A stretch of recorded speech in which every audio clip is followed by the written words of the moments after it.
ما امروز شکرانه میکنیم که از برکت استقلال دولتی در تمام ساحه‌های حیات اجتماعی کشورمان از جمله در سمت آزادی وجدان شرایط سازگار و مساعد فراهم گردیده است و امروز شهروندان ما فریضه های دینی خود را آزادانه انجام می‌دهند.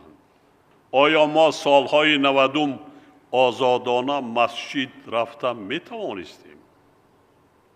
آیا ما آزادانه و یک شهر ناحیه دیگر به نزد خویشاوندان و فرزندان خود رفته می‌توانستیم؟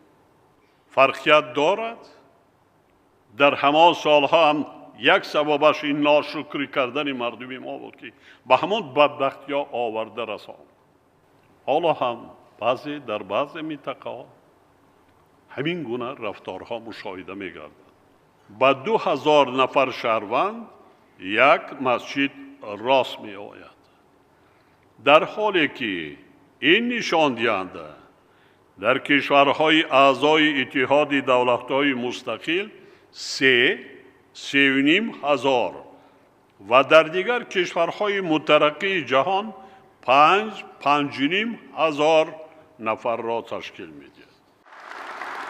همزمان با این در کشور یک جماعتخانه اسماعیلی، 2 کمیته رشد جماعتخانه‌های اسماعیلی و 67 تشکیلات دینی غیر اسلامی فعالیت آزادانه دارند.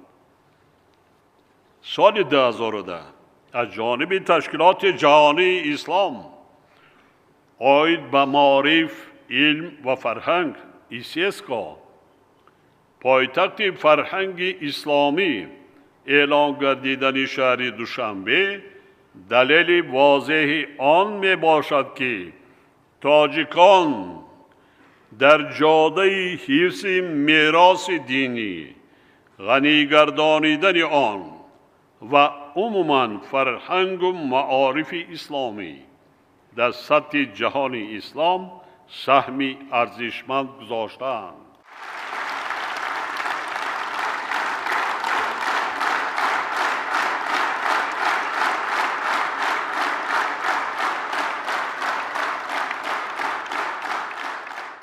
این دلیل همچنین گواهی می‌دهد که برای شهروندان مملکت جهت عملی نمودن حقوق و آزادی‌های دینی در زمان صاحب استقلالی نیز امکانیت‌های زیاد مهیا گردیده تأمین آزادی وجدان در سطح ضروری قرار دارد.